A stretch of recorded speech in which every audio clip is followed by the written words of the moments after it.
Moving on, this week saw the return of a favourite of Matt and Luke's. I watched the first episode of each season. Both series. Oh, of course, right, okay, you did the Matt, fair enough. Now, the basis is this, of course, is based on the Coen brothers film of the same name that was released about 15 years ago. It's set in northern Minnesota, 21 very years close ago. to the Canadian border. I mean, the accents in this are very much more Canadian than American, aren't they? Everybody's going a boot. Ewan McGregor plays two brothers, one of which is a wealthy businessman. He's certainly quite well off, doing quite well. He's got a business partner who looks after the financial and the legal sides of things. He's married, but kind of gives off that impression that maybe he has affairs. But no, but he does. It's all conjecture. You didn't see an affair in the episode. I didn't see anything, but we'll find out later in the series. Ewan McGregor's other character is this wealthy businessman's brother, who is a probation officer in the town, and he's appears to be a little nefarious again. The reason that he's come to see his brother is he wants to have a loan to buy a ring for his fiancée. His fiancée is an ex-convict who he's the probation officer of, and it appears that he's fallen in love, and this may not be the first time he's been married, or the first time, it's certainly not the first time he's asked for money. You're doing it again! Obviously, the fact that it's Ewan McGregor means they look very similar, but they're obviously done up very heavy makeup-wise. No, but you know what I mean? And that's the only I'm scene sure I've together seen that this they share. episode, but I'm not sure anymore. The wealthy brother appears to have got rich because he had a stamp that he kind of conned his younger brother out of. And it's left that basically the older brother says, I'm sorry, I'm not in a financial position to help you.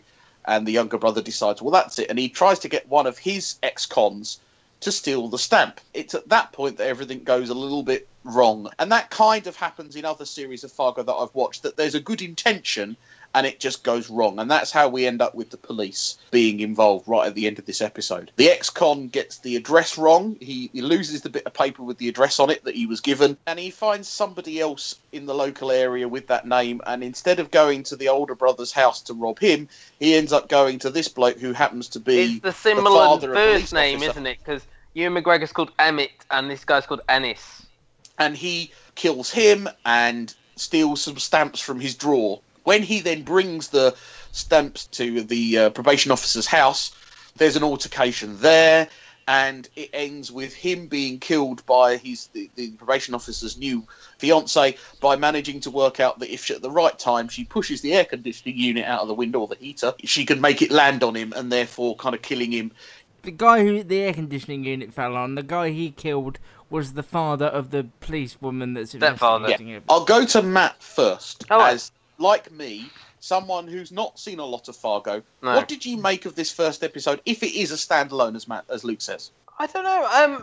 I enjoyed parts of it, but I don't think I was ever involved in the characters, and I found this with Legion as well. I think Noah Hawley is good at creating these characters who are interesting, who are quirky, but at the same time, I personally really didn't want to spend that much time with. I liked the performances. I thought Ewan McGregor did very well. I really liked David Hewlett as the sort of he's dodgy the only one we didn't mention. Yeah. dodgy investor who Oh, they thought they've got a loan yeah. from. They thought they were getting a loan from David Hewlett's company, but it turned out that it was an investment. They're a dodgy company. They want to basically. Well, use they want Ewan to funnel McGregor's money company. through. They want to clean money through. Embezzle money through his company, don't they?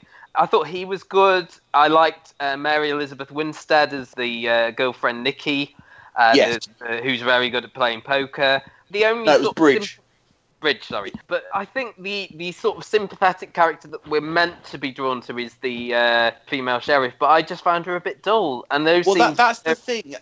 I kind of agree. If she's supposed to be the going forward heroine, then you didn't get much of her this episode. I mean, even for a plot that you'd think I would enjoy because it centres around stamps.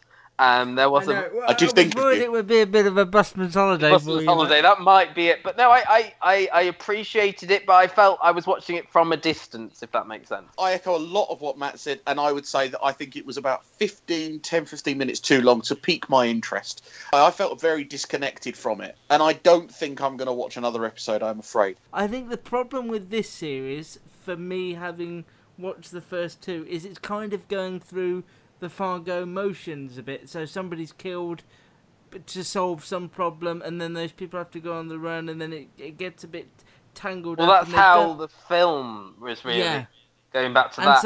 And so I think it just always follows those same plot lines. And do you think a problem is that we know who did it, so there's no real... No, because it's not about that. It's about the mess they get themselves into. Oh, okay. And the people they meet along the line. I agree that you didn't see a great deal of the police heroine played by Carrie Coon, who Gary might remember plays a wonderful role in the first series of The Leftovers. I know she's capable of good things, but yeah, you didn't see a lot of her. Had this not been a show that I'd seen before, I think I'd feel identical to you both. Because I sort of know how it unravels and...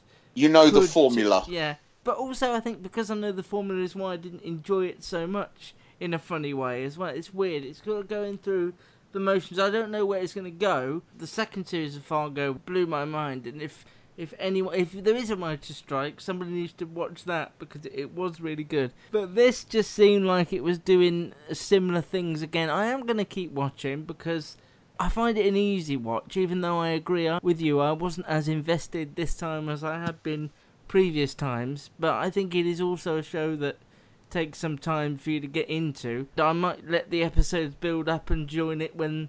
I think there were 10 altogether, so I might wait until there's 5 and I could just go through them. Yeah, I get the impression that it might do better from a binge watch, perhaps. Yeah, I've binge watched the other 2 and they're really easy because they all end on a cliffhanger and you just go straight to the next one, and it can be a really twisted story, and Noah Hawley is very capable of that, but I wonder whether having Legion on as well, obviously his mind was in other places, and I think that shows a little bit, because I feel like as good as the cast is, Ewan McGregor, David Thewlis, Carrie Coon, I think they're all good. Fargo is due to return to Channel 4 in May. There's no set date according to information I've got here, so as soon as we do have it, we'll try and let you know.